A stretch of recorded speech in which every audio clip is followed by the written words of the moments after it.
The stock market is very liquid. You can the beauty of the one of the best parts about it is that you can put your money in and get your money out. You always know where your money's at. Now, if you try to get out on a bad day, you might take a loss or something, but at least you can get something back. Um, a lot of investments don't let you do that, right? So if you go start a business with your friend, you put $100,000, $50,000 in that business, you may never see that money ever again, right? And I don't know if anybody's ever started a business, where you put all that money in. What are you gonna do? Sell it and get your money right back? You can't just go sell it, right? So you have to kind of have a different mindset. You have to be more committed to the business. When you marry a business like that, you got to just know it's almost like till death do you part. You're gonna have to just own this thing forever.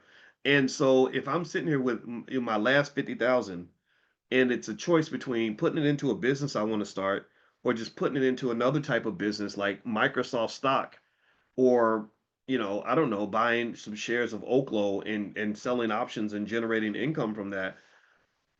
I don't know. If I do the other route and put it into a business, I better really enjoy the business. I better really feel like it's worth my time. That because I'm not just investing the money, I'm investing time and energy and attention and stress and everything else. And if I don't like it, I'm not gonna do it. Right? And I don't care if someone says, well, you can make more money doing this than you could owning stock. Yeah, but at least when I own stock, I don't have to do any work. I have made hundreds of thousands, millions of dollars actually, from investments in businesses where I didn't do any of the work. So passive investing should really be an important part of your vocabulary, not just these investments where you got to work like a dog and stress yourself into the ground. Um, Only do that if it's something that you really like. So that's my thought on that. Now, in terms of getting into the options thing, just to go full circle on Gail's question, yeah, I would get some money separately. I wouldn't cash out. I'm not a fan. This is not investing advice, but I don't believe in cashing out retirement plans early and all that because you pay so much in taxes and penalties that it just depletes so much.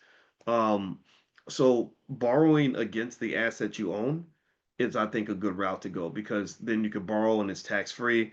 Remember, buy, borrow, and die. That's what rich people do. They buy stuff, they own it, and then when they need cash, they just borrow against their assets, and then they die and their kids never pay taxes on the capital gains that they earned. So a lot of times the game for wealthy people is write-offs and ownership, avoiding any moves that are going to draw the scrutiny of the IRS and using as much tax avoidance as possible. So they avoid taxes by incorporating their family into their business to the point where they rarely do anything that can't be a write-off. That's how they end up paying very low taxes.